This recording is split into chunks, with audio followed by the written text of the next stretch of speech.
That's correct. Today is about the menstrual cycle and how it affects your life, also your work life, and how you can attempt to take it in account and manage it a bit better. In other words, it's what I wish I had learned 20 years ago about being a woman. So I don't know if this is sad or just really normal, but I started being really conscious about how my cycle affected my life when I was trying to get more information about menopause, which is the period of your life when you lose the cycle. And by researching how this loss of the cycle would affect me, I also became more aware of how this cycle was now affecting my life. For a lot of women, your mood and energy shifts with your menstrual cycle. Of course, for every woman it's different. Some are hardly affected, some are very much affected, some are in a lot of pain during their period or in the premenstrual phase. So we're all very different.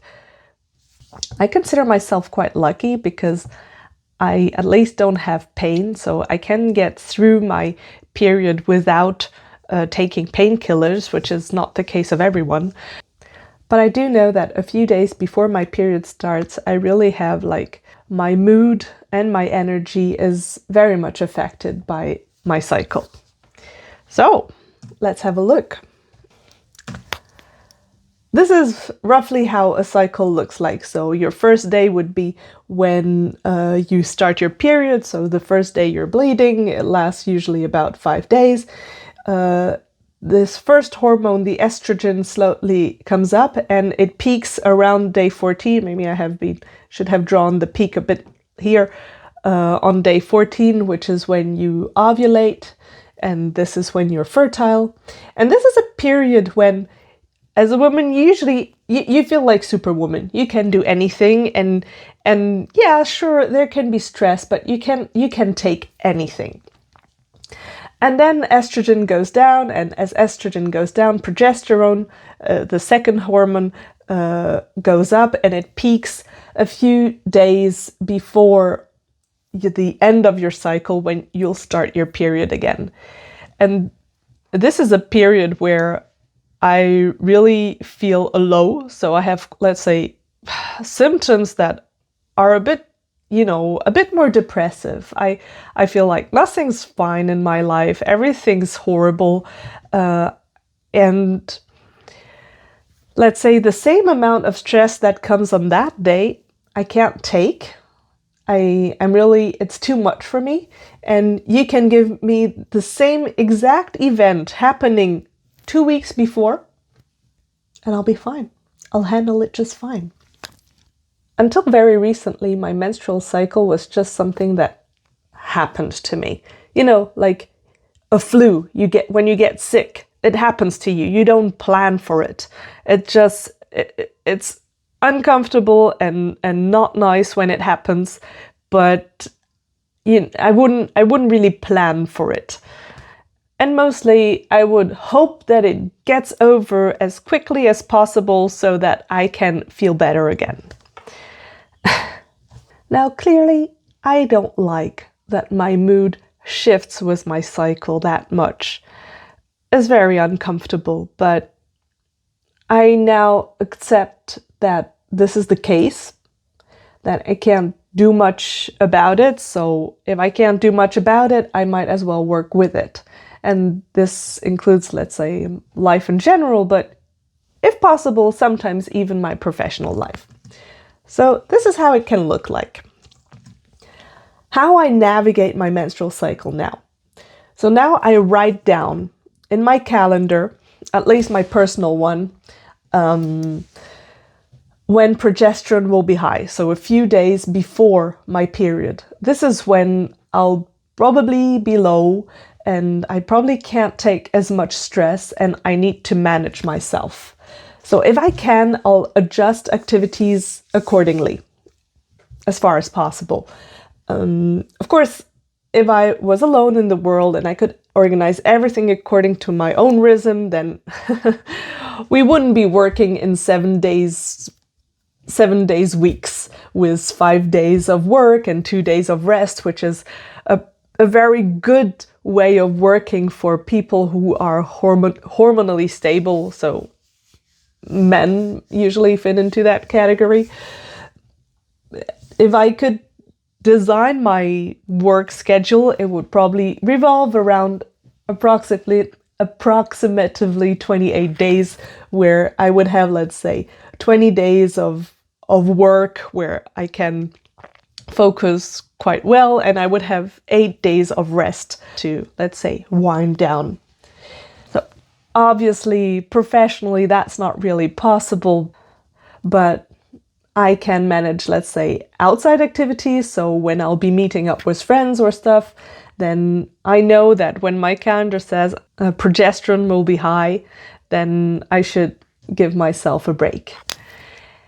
And on the other side, there are some things at work that are from my own initiatives, things that I organize myself, and if possible, I'll actually now take my cycle in consideration. So I might not propose a date where I know I won't be feeling well. I'll propose another one, if possible. Of course, you have to adapt, so it's not always possible. But I understand now, in my case, what's interesting is I'm actually usually an extroverted person. So extroverted means when you're around people, it gives you energy and you're happy to see people. But I move from being extroverted when I'm high in estrogen, so in the good phase of my cycle, to being introverted a few days before my period. I still like people, but being around people drains me, and it takes my energy, and I need time to recover from that afterwards. So now that I know that about myself, obviously not all my activities can go according to my cycle, but I can at least adjust self-talk. So when estrogen is high, I'm okay. I don't need to, let's say, manage myself particularly.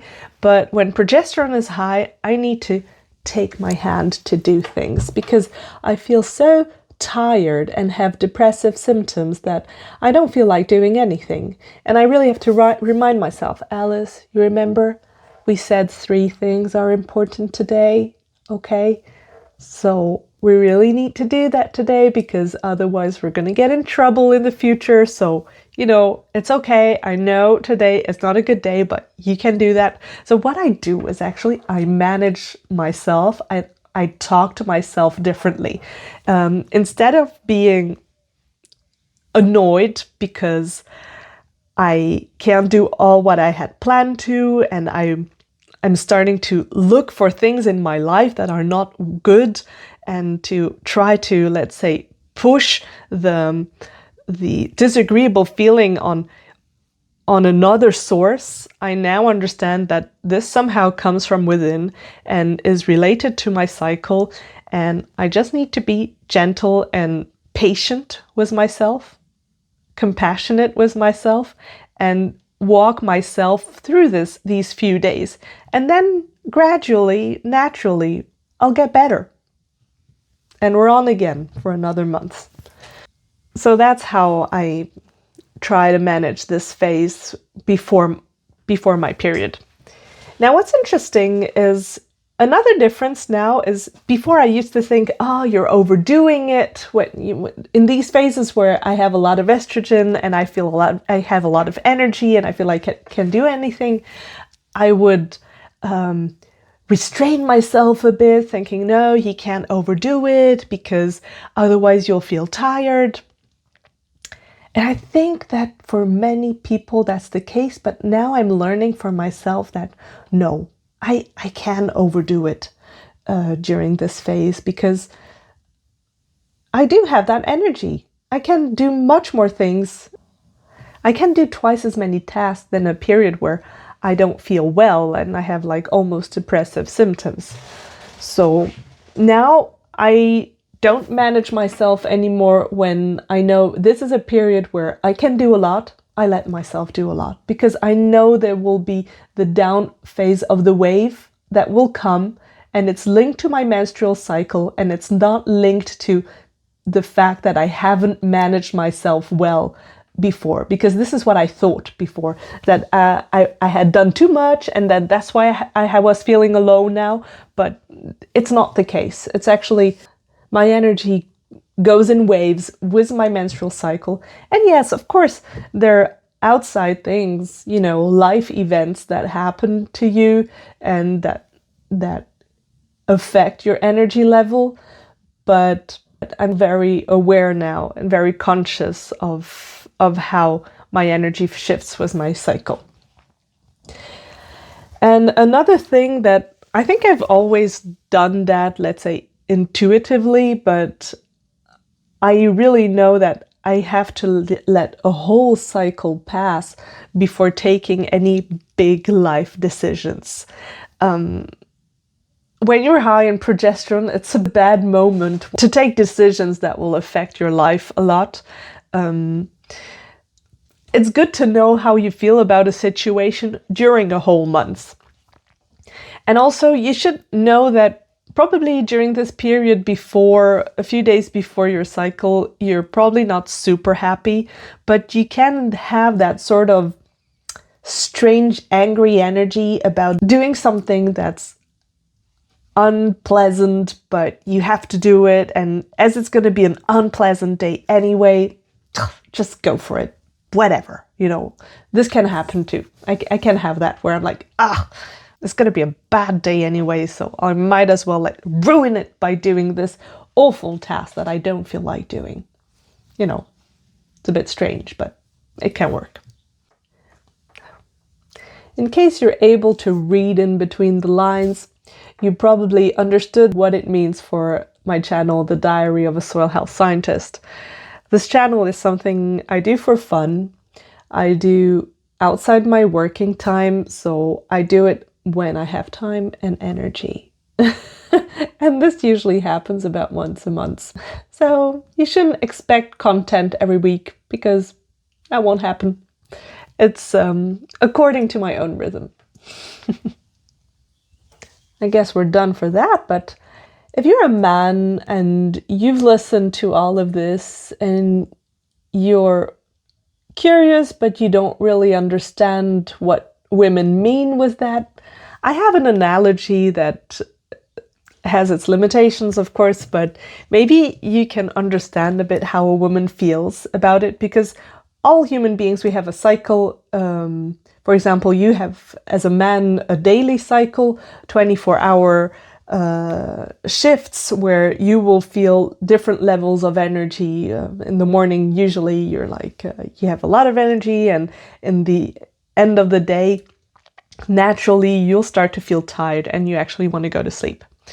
Now imagine you're in an alien world and they're very nice, they're welcoming and understanding, but they happen to live on a completely different daily cycle than you are. They live in 60-hour shifts. So they work for 20 hours, they sleep for 20 hours, and they have another 20 hours to, let's say, get up, prepare themselves, and do stuff.